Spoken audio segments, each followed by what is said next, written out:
క్రైస్తవులండి అందరికీ ముఖ్యంగా దేవునికి వందనాలు చెల్లిస్తున్నాను. మరొక అవకాశాన్ని నాకు అనుగ్రహించారు.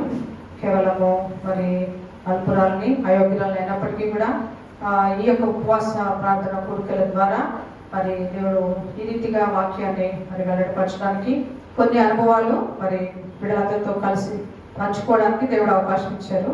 అందరి బట్టి దేవునికి వందనాలు చెల్లిస్తూ ఉన్నాను. ప్రార్థన చేసుకుందాం. ప్రేమిగల మా పీపర్లకు తండ్రి, జీవంగల దేవ, మహిళల రాజా, మహోన్నతుడ, మీకే వందనాలు స్తుతులు స్తోత్రాలు చెల్లించుకుంటూ ఉన్నాను. కృపగల దేవ, ప్రేమగల దేవ, స్తోత్రాలు. యొక్క సాయంకాల సమయంలో ఏ రీతిగా లెట్ రైట్స్లో 6th డే నాయన మరొకసారి నాయన మీరు మమ్మల్ని జ్ఞాపకం చేసుకున్నందుకు వందనాలు. మీ సన్నిధిలో చేరి రావడానికి మాకు ఇచ్చిన అవకాశాన్ని బట్టి స్తోత్రాలు. మమ్మల్ని సజీలుగా ఉంచారు. అయ్యా మీరు చూపిన కృప కొరకై, ప్రేమ కొరకై మరి లేని వందనాలు స్తుతులు స్తోత్రాలు చెల్లించుకుంటూ ఉన్నాను. అయ్యా నిలబడ్డ నన్ను మరుగుపరచండి ప్రభా. మీ వాక్యములు ప్రభా మాతో మాట్లాడవలసిందిగా కోరుకుంటూ ఉన్నాను.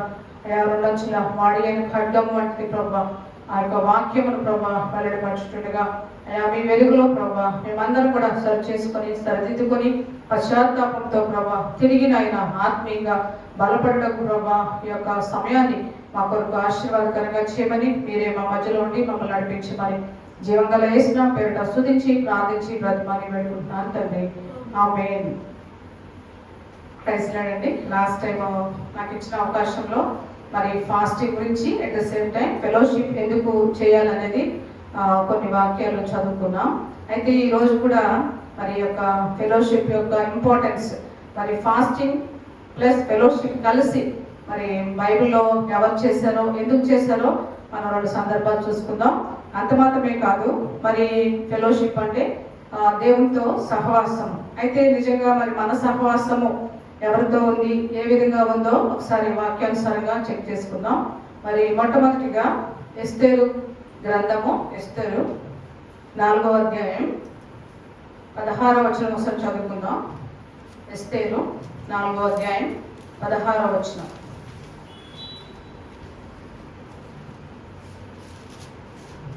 Esther 4th chapter 16th verse. నీవు పోయి సూషనునందు కనబడిన యూదులనందరినీ సమాజ మందిరమునకు సమకూర్చి నా నిమిత్తము ఉపవాసముండి 3 దినములు అన్నపానములు చేయకుండుడి. నేనును నా పరికర్తలను కూడా ఉపవాసముందము. ప్రవేశించుట న్యాయ వ్యతిరేక్తముగా నున్నను. నేను రాజునొద్దకు ప్రవేశించుదును. నేను నశించెదను. మనకు చాలాసార్లు మరి ఎస్తేర్ గారి గురించి వింటూ ఉంటాం. ఆమె చేసుకున్న ఆ గొప్ప తీర్మానం కూడా మనం ఇక్కడ చదువుకున్నాం. ఇక్కడ చూస్తే మరి ఎస్తేరు మరి అక్కడ ఉన్న పరిస్థితులన్నీ కూడా మనకు తెలుసు. యూదులందరినీ చంపాలని అక్కడున్న హామాను చేసినటువంటి ఆ యొక్క కుయుక్తిని బట్టి మరి మొర్దెకై ద్వారా మరి ఎస్తేరుకు వార్త అందించడం జరుగుతుంది. మరి ఎస్తేరుకు వాళ్ళ చిన్నాయన మొర్దెకై చెప్తారు, నువ్వు ఇందుని బట్టి నువ్వు ఇక్కడ ఉన్నావేమో జ్ఞాపకం చేసుకోమని. వారికి ఉన్న నష్టాన్ని, వారికి సంభవించబోతున్న ఆ భయంకరమైన పరిస్థితిని, ఆ నాశనమును మరి వారు గ్రహించి మరి ఎస్తేరుకు ఆ యొక్క సమాచారం అందుతుంది. ఎస్తేరు మరి రాణి గారు కదా, అంత మంచి పొజిషన్లో ఉంది. కానీ ఆమె వెంటనే నాకెందుకు అని అనుకోలేదు. ఆమె ఏం చేసిందంటే అక్కడ సూషను ఆ కోటలో కనపడ్డ వాళ్ళందరినీ, యూదులందరినీ కూడా ఎక్కడికి చేర్చింది? సమాజ మందిరంకు సమకూర్చింది. సమకూర్చడమే కాకుండా మరి అక్కడ ఆమె చెప్తుంది, నా నిమిత్తము ఉపవాసం ఉండి మీరు కూడా ప్రార్థన చేయండి అని. ఆమె చేస్తుంది వారి కొరకే, అంటే వారి ప్రజలను కాపాడుకున్నటకే. కానీ తను అక్కడున్న ఆ యొక్క పరిస్థితిని బట్టి, తన యొక్క అధికారమును బట్టి మరి ఎక్కడ కూడా హెచ్చించకుండా ఎంతగానో తగ్గించుకుంది. ఉపవాసం అంటే తగ్గింపు, మరి దేవుని దగ్గర దీనత్వంతో మన పరిస్థితిని ఒప్పుకోవడం. ఆ రీతిగా మరి ఆమె నేను కూడా ఉపవాసం ఉంటాను, మీరందరూ కూడా ఉపవాసం ఉండమని వారందరినీ సమాజ మందిరంలో సమకూర్చింది. కాబట్టి సమాజ మందిరంలో మనం కూడా చేరి వచ్చినాం. సో సమాజ మందిరంలో మరి మనందరం కూడా కలిసి అనేకమైన విషయాల గురించి ప్రార్థన చేస్తూ ఉంటాం. అటువంటి అనుభవంలో మరి వ్యక్తిగతంగా ఫాస్టింగ్ చేసినప్పుడు మన ఇంట్లో కూడా చాలా విషయాల కోసం చేస్తూ ఉంటాం. కానీ ఇక్కడ ఫెలోషిప్ ఏంటంటే అందరం కలిసి ప్రార్థన చేసే సందర్భాలు చాలా వస్తాయి. అట్లాగే వారికి అక్కడ మరి వారి యూదులందరికీ కూడా నాశనం అయిపోయే చంపబడే పరిస్థితుల్లో ఎస్తేరు దేవుడు గొప్పగా మరి జ్ఞాపకం చేసుకొని తను నిజంగా ఎంత సమర్పణ కదా, రాజుగారు రాణి గారు కదా, మరి ఆమె ఏ చెప్పినా రాజుగారు చేయాలి. కానీ అక్కడ న్యాయ వ్యతిరేక్తముగా ఉన్నాను అంటే ఆల్రెడీ శాసనం చేయబడింది. ఆ శాసనం ఒకసారి రాజుగారు శాసనం చేస్తే దాన్ని ఎవరు మార్చలేరు. కానీ ఎస్తేరు ఎంతో మరి నమ్మకంతో విశ్వాసంతో ఉపవాసం ఉండి తన ప్రజలందరినీ తన చెలికత్తులందరినీ కూడా మరి ఉపవాస ప్రార్థన కొరకు మరి సిద్ధపరుస్తూ వచ్చింది. తను చెప్తుంది అనమాట, నేను నశించేదను, అయినా కానీ నేను రాజుగారి దగ్గరకు వెళ్ళడం మానను, మీ కొరకు తప్పకుండా నేను విజ్ఞాపన చేస్తాను అని చెప్పి మరి ఉపవాసం చేసినట్లుగా చూస్తాం. నిజంగా మనం కూడా మరి సంఘంగా కలిసి ఎందుకు ఉపవాస ప్రార్థన చేయాలి అంటే, వ్యక్తిగత సమస్యలు మనం ఒంటరిగా చేస్తాం, కుటుంబం గురించి మన పర్సనల్గా అయితే. కానీ కొన్ని సందర్భాల్లో సంఘంగా కలిసి కూడా మరి ప్రార్థించవలసిన అవసరత ఎంతైనా ఉంది. మరి మనం గత దినాల్లో చేస్తాం కదా, మరి ఎక్కడైతే క్రిస్టియానిటీకి మరి యొక్క పరిచర్యకు ఆటంకకరమైన పరిస్థితులు ఉన్నాయో, మరి మణిపూర్ సంఘటన జరిగినప్పుడు చాలా ప్రపంచమంతటా తెలిసిన వారందరూ కూడా సంఘంగా కూడి ప్రార్థిస్తూ వచ్చాం. అట్లాగే మరి ఇక్కడ కూడా ఎస్తేరు వారందరినీ సమకూర్చి మందిరముగా, సమాజ మందిరముగా కూడి తన యొక్క అంతఃపురంలో కూడా తన పనికత్తెలందరినీ కూడా తనతో సిద్ధపరిచి ఉపవాసం వచ్చి ప్రార్థన చేసినట్లుగా చూస్తాం. కాబట్టి మరి నిజంగా అటువంటి భయంకరమైన సమస్యలు ఉన్నప్పటికీ కూడా ఇట్లాంటి ఇప్పుడున్న పరిస్థితులు కూడా మనం అలాగే ఉన్నాం. మనకి ఇక్కడ చాలా కంఫర్టబుల్గా ఇంట్లో, వర్క్ ప్లేసెస్లో, చర్చ్లో కూడా చాలా ఫ్రీగా ఉన్నాం. కానీ మన చుట్టూ అనేక రాష్ట్రాల్లో మరి అనేక దేశాల్లో చూస్తే ఎంతో భయంకరమైన పరిస్థితులు. ఎక్కడ న్యూస్ చూసినా, సోషల్ మీడియా చూసినా నిజంగా వాక్యము ఎంతో నెరవేర్పు జరుగుతూ ఉంది. దేవుని రాకడ అతి సమీపంగా ఉందని మనం గ్రహించగలం. కాబట్టి ఎవరు కూడా నిర్లక్ష్యంగా ఉండకుండా, మనకెందుకు అనేటువంటి ఆలోచన ఉండకుండా తప్పకుండా సంఘంగా కూడి ప్రార్థించవలసిన సమయము. మరి ఈ సందర్భంలో ఈ రీతిగా ఉపవాస ప్రార్థన చేసినప్పుడు మరి శాసనములు వ్యతిరేకముగా ఉన్నప్పుడు కూడా దేవుని కార్యాలు జరుగుతాయని మరి మన మధ్యలోనే సిస్టర్ గారి సాక్ష్యం. మరి నిజంగా సుమతి సిస్టర్ గారి విషయంలో సిస్టర్ గారు మరి రీబ్యాక్ అయినప్పుడు వాస్తవానికి జిఎంఆర్ హిస్టరీ ఎప్పుడు కూడా వెళ్ళిపోయి వల్ల వచ్చిన వాళ్ళు నాకు తెలిసైతే లేరు. అప్పుడు సిస్టర్ గారు చెప్తా వచ్చారు, అంత షార్ట్ పీరియడ్లో తిరిగి జాయిన్ అవ్వాలి అంటే వాళ్ళ రూల్స్ కూడా మరి యాక్సెప్టబుల్ కాదని చెప్పారు. 3 years వరకు ఎవరు తీసుకోరు. అలాంటిది దేవునికి తెలుసు సమస్తము. మరి సిస్టర్ గారు అంత షార్ట్ పీరియడ్లో తీసుకురావడానికి ఏ రీతిగా తీసుకొస్తే యాక్సెప్టబుల్ అవుతుందో, మరి దేవుని ఊహలు, ఉద్దేశాలు, కార్యములు ఎంతో గంభీరమైనవి. అట్లాగా మరి ఇక్కడ ఎస్తేరు కూడా అలాగే శాసనములు అంటే ఆ లా అండ్ ఆర్డర్ కూడా వాటిని కూడా దేవుడు బైపాస్ చేయగలరు. దేవునికి అసాధ్యమైనది లేదు. అలాగే నా జీవితంలో కూడా ఒకసారి జరిగిందండి. నేను పీజీ జాయిన్ అయినప్పుడు వాస్తవానికి ఎండీ కావాలి కాబట్టి జాయిన్ అయిపోయాను. కానీ అక్కడ నేను జాయిన్ అయిన కాలేజ్కి ఆ పర్టికులర్ బ్రాంచ్కి ఎంసీఏ రికగ్నిషన్ లేదు అప్పుడు. అయినప్పటికీ జాయిన్ అయ్యో, పీజీ కంప్లీట్ చేశాను, జాబ్ కూడా వచ్చేసింది. తర్వాత ఏంటంటే ఎంసీఏ రికగ్నిషన్ లేకపోతే శాలరీస్ కొంచెం తక్కువ ఇస్తారు. అది తర్వాత తెలిసింది. అయినా మేము ఎంతో విశ్వాసంతో ప్రార్థన చేస్తా ఉన్నాను. అద్భుతకరంగా 2007-8లో వైఎస్ రాజశేఖర్ గారి వాళ్ళ గవర్నమెంట్లో మా కాలేజ్ విజిట్ చేయడం జరిగింది. అప్పుడు ఎంసీఏ రికగ్నిషన్ లేని బ్రాంచెస్ అన్నిటికీ వాస్తవానికి అది చాలా ఫైనాన్షియల్ మ్యాటర్స్. అప్పుడు ఆయన కాలేజ్కి నేను కొంత ప్రొవైడ్ చేస్తాను, మీరు కొంత పెట్టుకోండి అని చెప్పేసి అసలు ఆశ్చర్యకరంగా 2008లో ఆ రికగ్నిషన్ రావడం జరిగింది. ఫస్ట్ టైం ఆ కేఎంసీ హిస్టరీలో నాదే ఎండి ఫస్ట్ రిజిస్ట్రేషన్. ఫాస్ట్ గారు వెళ్ళి చేయించారు. ఆ యూనివర్సిటీ వాళ్ళందరూ మీకు ఎలా కదా లేదు కదా అంటున్నారు. లేదు రీసెంట్గా గవర్నమెంట్ అప్రూవల్ ఇచ్చింది అని. అట్లా దేవుడు చిత్తంలో మనం ఉంటే, దేవుని మనం ఆశ్రయిస్తే అద్భుత కార్యములు, ఆశ్చర్య కార్యములు చేయగల గొప్ప దేవుడు. కాబట్టి సమాజ మందిరంగా కూడుకోవడం అనేది ఎంతైనా అవసరమైనది. ఇంకొక వాక్యం చదువుకుందాం. అపోస్తల కార్యములు యాక్ట్స్ 14th chapter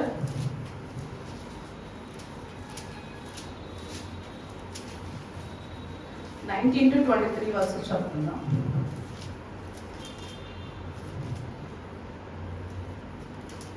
అంత్యోక్య నుండియో, ఇకనొక్య నుండియో, యూదులు వచ్చి జనసమూహములను తమ పక్షంగా చేసుకొని పౌలు మీద రాళ్ళు రుద్ది అతడు చనిపోయినని అనుకుని పట్టణం వెలుపలికి అతనిని ఈడ్చిరి. అయితే శిష్యులు అతని చుట్టూ నిలిచి ఉండగా అతడు లేచి పట్టణంలో ప్రవేశించి మరునాడు బర్నబాతో కూడా దెర్బేకు బయలుదేరిపోయాను. వారు ఆ పట్టణంలో సువార్త ప్రకటించి అనేకులను శిష్యులుగా చేసిన తర్వాత లుస్త్రకును ఈకనీకును అంత్యొకకును తిరిగి వచ్చి శిష్యుల మనసులను దృఢపరిచి విశ్వాసమందు నిలకడగా ఉండవాలని అనేక శ్రమలను అనుభవించి మనం దేవుని రాజ్యంలో ప్రవేశింపవాలని వారు హెచ్చరించింది. మరియు ప్రతి సంఘంలో వారికి పెద్దలను ఏర్పరిచి ఉపవాసం ఉండి ప్రార్థన చేసి వారు నమ్మిన ప్రభువునకు వారిని అప్పగించారు. చాలా ఇక్కడ చదువుకున్నాం కదా, మనం ఇంతకుముందు కూడా ఈ ప్యాసేజ్ చూస్తూ వచ్చాము. మరి పౌలు గారు వారు చేస్తున్న పరిచర్యలో అక్కడ చూస్తే 19th verse అసలు ఆయన రాళ్ళు రువి చనిపోయినంతగా కొట్టి బయటకి ఇచ్చివేశారంట. అంటే ఇంకా ఆల్మోస్ట్ చనిపోయారనే అనుకున్నారు. కానీ ఎక్కడైతే యేసుప్రభు శిష్యులు ఆయన వెంటనే చూడటం, తిరిగి ఆయన్ని మరి ఆయనైతే సజీవుడిగా ఉన్నారు. అలాంటి పరిస్థితుల్లో కూడా తిరిగి వాళ్ళు బయలుదేరి మరి మళ్ళా సువార్త ప్రకటించడానికి, శిష్యులుగా మార్చడానికి ఆ లుస్త్ర అనే అంత్యోక్య తిరిగి వచ్చారు. అక్కడంతా కూడా ఆయన ఏం చేశారు? శిష్యులను దృఢపరిచి, అంటే మరి దేవుని బిడ్డలను అక్కడ ఉన్న పరిస్థితులను బట్టి నిజంగా అలాంటి పరిస్థితుల్లో మనం నిలబడగలం. సేవకులమైన, విశ్వాసులమైన చాలా చోట్ల ఇప్పుడు జరుగుతున్నాయి కదా, పాస్టర్స్ ని కొట్టడం, మందిరాలు తగలు పెట్టేయడం, అసలు ఇంకా స్వార్థకు వెళ్తే వారి విపరీతంగా కొడతా ఉన్నారు. ఇక్కడ కూడా అదే జరిగింది. కానీ ఆ యొక్క పౌలు గారు ఎంతో విశ్వాసంతో మళ్ళా శిష్యులందరినీ కూడా మరి వాళ్ళందరినీ కూడా దృఢపరిచినట్టుగా చూస్తా ఉన్నాం. విశ్వాసమందు నిలకడగా ఉండాలని, మరి అనేక శ్రమలు అనుభవించినా కూడా దేవుని కొరకు నిలబడాలని ప్రార్థన చేశారు. ఎలాగంటే ఉపవాసం ఉండి ప్రార్థన చేసి వారు నమ్మిన ప్రభువుకు వారిని అప్పగించింది. అంటే సౌలు గారు ఆయన యొక్క పరిచర్యలో, ఆయన యాత్రా జీవితంలో అనేక చోట్ల మరి సువార్త ప్రకటిస్తూ సంఘాలను స్థాపించి అక్కడ పెద్దలను ఏర్పాటు చేయడం, మందిరాలను ఏర్పాటు చేయడం, అదే ఆయన చాలా చేస్తూ వెళ్ళారు. అట్లాంటి పరిస్థితులు మరి ఆయనే కదా ఫస్ట్ అంత చనిపోయేంతగా కొట్టారు. కానీ ఎక్కడ కూడా విశ్వాసాన్ని విడిచిపెట్టగా తిరిగి ఆయన మరి విశ్వాసంగా ఉంటూ శిష్యులను బలపరుస్తూ వచ్చారు. ఆ రీతిగా ఉండాలి అంటే తప్పకుండా ఉపవాస ప్రార్థన ఉండాలి అనేది మెయిన్ ఇక్కడ యొక్క ముఖ్య అంశము. కాబట్టి మనకు ఈ యొక్క సహవాసం ద్వారా ఏమి వస్తుంది, ఏమి మనకు ప్రయోజనం అంటే తప్పకుండా యూనిటీ ఇన్ ప్రేయర్, అంటే ప్రార్థనలో ఐక్యంగా కలిసి ప్రార్థన చేయడం. ఇంకా చూస్తే మరి యొక్క సహవాసం ద్వారా సమిష్టి విజయం, అంటే కలెక్టివ్ బ్రేక్ త్రూ అంటాం కదా, అందరం కలిసి విజయాన్ని పొందుకుంటాం, అందరం కలిసి సమస్యను జయించగలుగుతాం. అప్పుడు వారు కూడా ఎరుకోకూడలను మరి వారందరూ కలిసి మరి పాటలతో, ఆర్భాటంతో చేయడం ద్వారానే ఆ గొప్ప సమస్యను ఎదుర్కోగలిగారు. కాబట్టి సంఘంగా మరి సహవాసం అనేది చాలా అవసరం. ఇంకా ఎందుకు ఈ ఫెలోషిప్ అవసరం అంటే, ఇప్పుడు మనం చెప్పుకుంటా ఉన్నాం కదా, ఆత్మీయంగా దేవుడు చేసిన గొప్ప మేలులు ఒకరి గురించి ఒకరు షేర్ చేసుకుంటా ఉంటాం. అంటే సాక్ష్యం చెప్పినప్పుడు తప్పకుండా సాక్ష్యాన్ని బట్టి పక్కవారు, తోటివారు ఎంతో మరి ఆత్మీయంగా విశ్వాసాన్ని పొందుకుంటూ ఉంటారు. కాబట్టి ఈ యొక్క ఫెలోషిప్ అనేది చాలా అవసరం. ఇంకా చూస్తే ఈ ఫాస్టింగ్ అనేది మనం జనరల్గా పర్సనల్గా ఎక్కువగా మరి దేవునితో రిలేషన్షిప్ చేయాలని, దేవుని సన్నిధిలో ఉండాలని చూస్తూ ఉంటాం. మౌనంగా దేవుని సన్నిధిలో మన సమస్య గురించి మరి గోజాడుతూ ఉంటాం. అయితే ఈ ఫెలోషిప్లో ఏంటంటే స్పిరిచువల్ రిలేషన్షిప్ ఒకరితో ఒకరు షేర్ చేసుకోవడం వల్ల మనకు అందరితో, విశ్వాసులందరితో రిలేషన్షిప్ ఉంటుంది.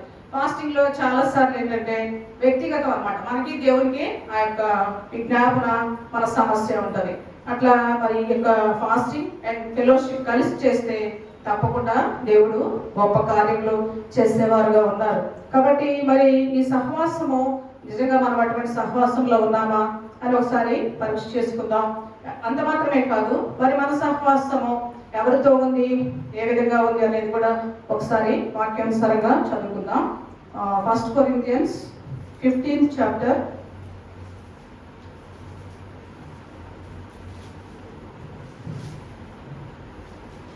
33వ వచనం, 33 verse. మోసపోకుడి, దుష్ట సాంగత్యము మంచి నడవని చెప్పును. ఓకే, మోసపోకుడి, దుష్ట సాంగత్యము మంచి నడవడిని చెరుపును. ఇది మాకు చాలా బాగా తెలిసిన వాక్య భాగమే. మరి దేవుడు ఎన్నో సార్లు మరి వారు పరిచర్య చేస్తూ ఉన్నప్పుడు అనేక సందర్భాల్లో మోసపోకుడి అని మనల్ని హెచ్చరిస్తూ వచ్చారు. ఎందుకు అంటే మరి మనం మంచిగా ఉండాలి అనుకున్నప్పటికీ కూడా మన చుట్టూ ఉన్న మరి లోకమైతే భయంకరమైన పరిస్థితులు ఎన్నో మరి టెంప్టేషన్స్ మన చుట్టూ ఉన్నాయి కాబట్టి తప్పకుండా పాపంలో పడిపోవడానికి చాలా స్కోప్స్ ఉన్నాయి. కాబట్టి మనము మరి దుష్ట సాంగత్యము మంచి నడవడిని చేరుకును. దుష్ట సాంగత్యం అంటే చెడ్డ స్నేహం. మరి మనం ఎవరితో చెడ్డ స్నేహం చేస్తున్నామో చేయట్లేదు కదా అనుకోవచ్చు, కానీ నిజంగా మరి మరి మన విశ్వాస జీవితంలో మరి మన యొక్క మంచి స్వభావంలో కూడా ఎక్కడైనా తప్పిపోతా ఉన్నామేమో అని చెక్ చేసుకునే వారంగా ఉండాలి. మరి ఒకసారి జనరల్గా మనం పిల్లలకు కూడా చెప్తాం కదా, ఫ్రెండ్స్ మంచిగా బాగా చదివేవాళ్ళు, మంచి గుడ్ క్యారెక్టర్ ఉన్నవాళ్ళు, గుడ్ క్వాలిటీస్ ఉన్నవాళ్ళు, అట్లాంటి వాళ్ళతో ఫ్రెండ్షిప్ చేయాలి, అల్లర్చిల్లరగా తిరిగే వాళ్ళతో ఫ్రెండ్షిప్ చేయొద్దు అనేది జనరల్గా మనం నేర్పిస్తాం. ఎందుకు అంటే వాళ్ళ ఫ్రెండ్షిప్ని బట్టి వాళ్ళు పిల్లలు ఆ ఏజ్లో చాలా ఈజీగా ఇన్ఫ్లుయెన్స్ అవుతారు. కాబట్టి ఫ్రెండ్షిప్ అనేది, ఫెలోషిప్ అనేది చాలా మరి జాగ్రత్తగా ఉండాలి. కాబట్టి మనం కూడా పిల్లలే కాదు పెద్దవారికి కూడా మన సహవాసము ఎవరితో ఉంది, ఏ విధంగా ఉంది అనేది నిరంతరము చెక్ చేసుకోవాలి. ఇది డైలీ ప్రొసీజర్. ఒక రోజుతో రక్షింపబడ్డాం, మారుమనసు పొందాం కదా, మనం బాగానే ఉన్నాం, మన విశ్వాసం అనుకోవడానికి లేదు. ఎవరైతే మరి ప్రతి దినము దేవుని దగ్గర సెర్చ్ చేసుకునే అనుభవం ఉంటుందో వారు మాత్రమే మోసగించబడకుండా మరి దేవుని మార్గంలో నడవగలం. ఒకసారి వాక్యం చదువుకుందాం. Proverbs 13th chapter 13 20th verse. జ్ఞానుల సహవాసం చేయవాడు జ్ఞానం గలవాడగును, మూర్ఖుల సహవాసం చేయవాడు చెడిపోవును. జ్ఞానుల సహవాసం చేయవాడు జ్ఞానం గలవాడు, మూర్ఖుల సహవాసం చేయవాడు చెడిపోవును. జ్ఞానం అంటే మామూలుగా వాళ్ళు అయితే బాగా చదివేవాళ్ళు, మరి ఫస్ట్ ర్యాంకర్స్ అవ్వచ్చు, క్లాస్ టాపర్స్ అవ్వచ్చు, ఇట్లా ఉన్న వాళ్ళని జ్ఞానులు అని అంటూ ఉంటాం. కానీ మనమైతే వాక్యానుసారంగా చూసుకుంటే ఎవరైతే యెహోవా యందు భయభక్తులు కలిగి ఉంటారో వారే జ్ఞానం కలిగిన వారు. ఈ లోకంలో ఎంత మరి పొజిషన్స్ లో ఉండొచ్చు, ధనవంతులు అవ్వచ్చు, ఏ రీతిగానైనా గొప్పవారు కావచ్చు, కానీ ఈ లోక జ్ఞానం అంతా కూడా మనకైతే అది ప్రాముఖ్యత కాదు. ఉండాలి అఫ్కోర్స్ దేవుల్లో ఉంటే తప్పకుండా మిగతా అన్ని విషయాల్లో కూడా మనము చాలా మంచిగానే ఉంటాము, దేవుడు ఆశీర్వదించే పొజిషన్స్ లోనే ఉంటాము. అయితే మన సహవాసము మరి జ్ఞానుల సహవాసంతో ఉందా లేదా, మరి మూర్ఖులతో, మూర్ఖులు అంటే తెలుసు కదా, ఇంకా వారు అనుకున్నదే, వారు ఏది చెప్తే అదే కరెక్ట్, మరి ఇంకా వేరే వాళ్ళు చెప్పింది అసలు వినరు. అట్లాంటి మరి మన స్నేహము ఎవరితో ఉందో అనేది మనం చెక్ చేసుకునే వారంగా ఉండాలి. కాబట్టి మన సహవాసం అనేది పెద్దలంగా నిరంతరము మనం కూడా, ఎందుకంటే మనం మన కొలీగ్స్ అవ్వచ్చు, నైబర్స్ అవ్వచ్చు, మనము ఉన్నది ఈ సోషల్ లైఫ్ మరి లోకంలో ఉన్నాం కాబట్టి అట్లానే మనము సపరేట్గా ఉండాల్సిన అవసరం లేదు. కానీ వారితో ఉంటూనే మన యొక్క పరిశుద్ధతను మనం కాపాడుకోవాలి, మన క్రియలను మనం కాపాడుకునే వారంగా ఉన్నప్పుడు తప్పకుండా మనము మరి దేవుని బిడ్డలుగా ఎంచబడాలంటే మనము జ్ఞానయుక్తంగా ఈ లోకంలో జీవించాలి. ఇంకొక వాక్యం చదువుకుందాం. అక్కడే సామెతలు, Proverbs 1st chapter 10th verse.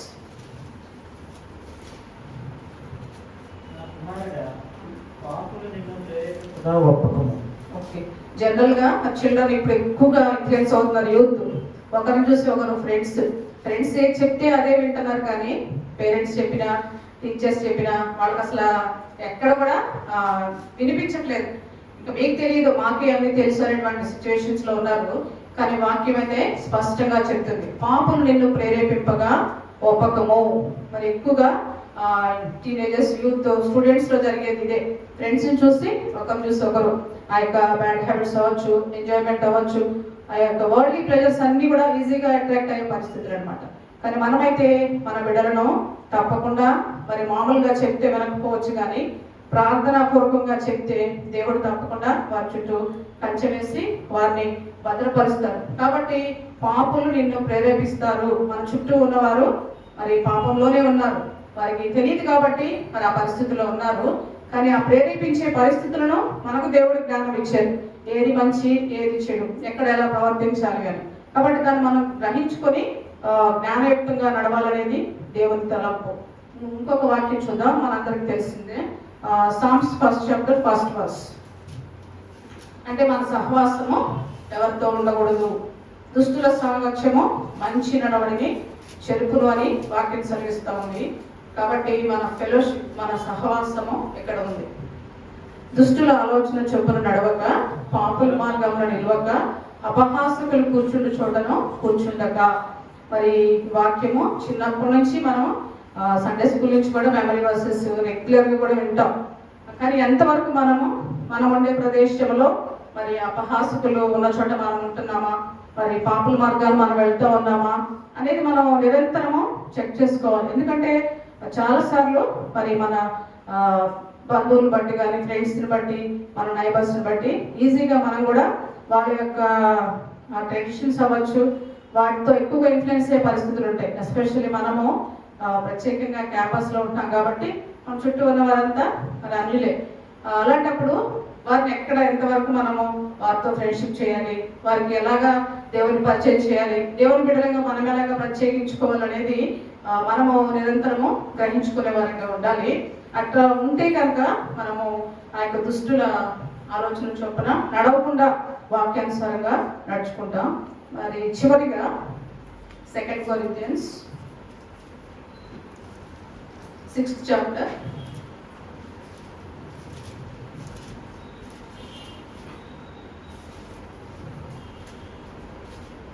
14 to 18 verses. మీరు అవిశ్వాసులతో జోడుగా ఉండకూడదు, నీతికి దుర్నీతితో ఏమి సాంగత్యమో, వెలుగునకు చీకటితో ఏమి పొత్తు, క్రీస్తునకు బెలియాలతో ఏమి సంబంధము, అవిశ్వాసతో విశ్వాసికి పాలెక్కడిది, దేవుని ఆలయమునకు విగ్రహములతో ఏమి పొందిక, మనము జీవము గల దేవుని ఆలయమై ఉన్నాము, అందుకు దేవుడిలాగా సెలవిచ్చుచున్నాడు. నేను వారిలో నివసించి సంచరిత్తును, నేను వారి దేవుడినైందును, వారు నా ప్రజలైందును. కావున మీరు వారి మధ్య నుండి బయలు వెడలి ప్రత్యేకముగా ఉండుడి, అపవిత్రమైన దాన్ని ముట్టకుడని ప్రభువు చెప్పుచున్నాడు. మరియు నేను మిమ్మల్ని చేర్చుకుందును, మీరు తండ్రినైందును, మీరు నాకు కుమారులను కుమార్తెలనై ఉందురని సర్వశక్తి గల ప్రభువు చెప్పుచున్నాడు. మరి వాక్యంలో చూసాం కదా, మీరు 18th verse లాస్ట్లో వారి మధ్య నుండి బయలు వెడలి ప్రత్యేకముగా ఉండుడి, అది మనం చేయాల్సింది. లోకంలోనే ఉండాలి, వారితోనే ఉండాలి. బట్ ఏ సిచ్యువేషన్స్లో మనం సపరేట్ అవ్వాలి, ఏ సిచ్యువేషన్స్లో మనల్ని మనం కాపాడుకోవాలి అనేది తప్పకుండా వాక్యం చదివినప్పుడు మాత్రమే మనము ఏది మంచో ఏది చెడో గ్రహించగలం. రొటీన్గా వెళ్ళే పరిస్థితులు అయితే మన ఫ్యామిలీ లైఫ్లో కానీ, పర్సనల్గా కానీ, మరి వర్క్ ప్లేసెస్లో కానీ కొన్ని ఎట్లా ఉంటాయంటే అందరితో పాటు ఇంకా చేయాలి అన్నటువంటి సిచ్యువేషన్స్ వస్తాయి.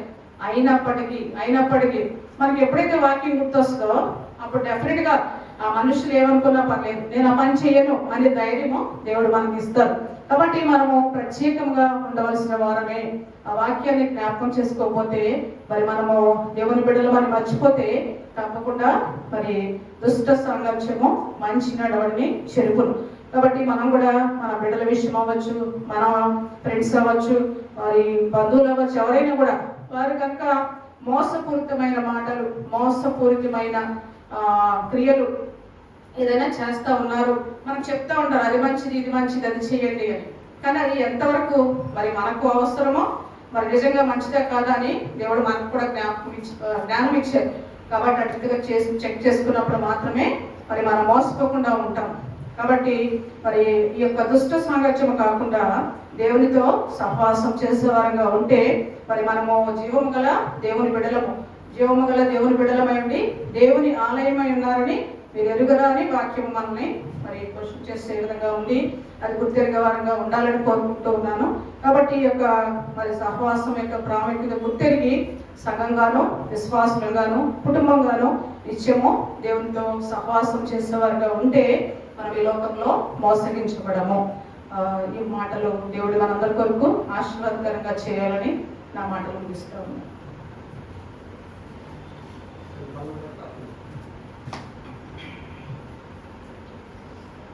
నమ్మి మనుష్యులను నీవు నమ్మి పలుమార్లు మోసపోతివి,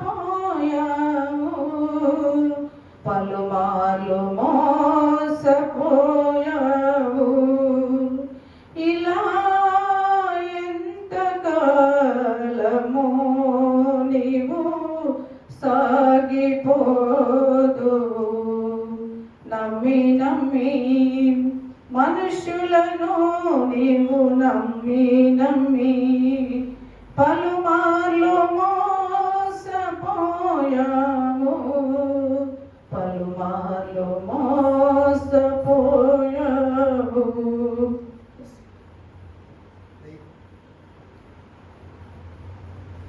ప్రేమ గల మా ప్రిపర్లోకి తండ్రి, జీవంగా దేవ, మహిళ రాజా, మహోన్నతుడా, మీకు వందనాలు. ఈ సాయంకాల సమయంలో ఇటుగా ప్రభా మీ సన్నిధిలో చేరి కొద్ది సమయము ప్రభా మీ వాక్యమును ప్రభా మేము ధ్యానించుటకు, మీరు మాట్లాడుతూ ఉన్నప్పుడు గ్రహించుటకు మాకు ఇచ్చిన ఈ గొప్ప అవకాశమును బట్టి వందనాలు, స్తుతులు, స్తోత్రాలు చెల్లించుకుంటూ ఉన్నాం. ఎస్తేరు మీరు జ్ఞాపకం చేశారు ప్రభా.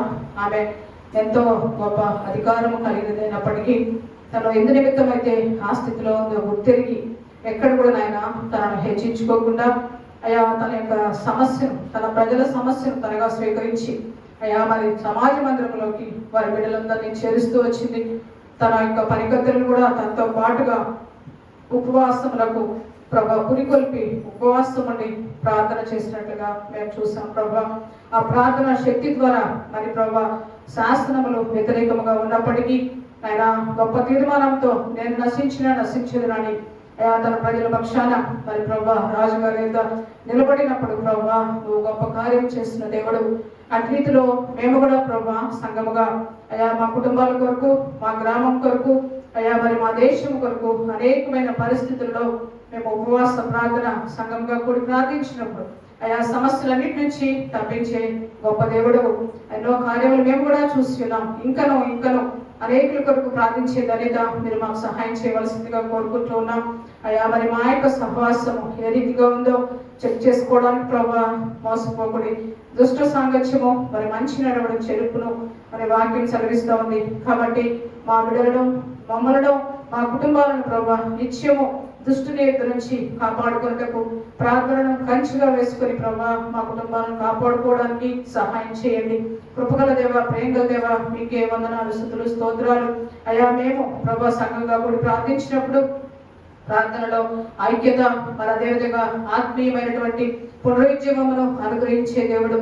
అయా మమ్మల్ని విశ్వాసములో బలపరిచే గొప్ప దేవుడు అని మా గమనానికి తీసుకొచ్చినందుకే వందనాలు, స్తుతులు, స్తోత్రాలు చెల్లించుకుంటూ ఉన్నాం. ఆ రీతిగా ప్రభా మేమందరం కూడా నాయన ఉపవాసం ఉండి ప్రభా మీతో సహవాసం చేస్తున్నప్పుడు అయా మా జీవితములలో సమస్యలను, ఇరుకులను, ఇబ్బందులను తప్పించే దేవుడవు. అదేవిధంగా ఆత్మీయంగా నాయన తిరిగి బలపరిచే దేవుడవు. ఎక్కడైతే తప్పిపోతున్నామో సరిచేసే దేవుడు కనుక నీకే వందనాలు, స్తుతులు, స్తోత్రాలు చెల్లించుకుంటూ మరి యొక్క వాక్యం నీరు బట్టి ఫలింపచేయమని జీవంగల యేసు నామమున స్తుతించి ప్రార్థించి బ్రతిమాలి వేడుకుంటున్నాను తండ్రి. ఆమేన్.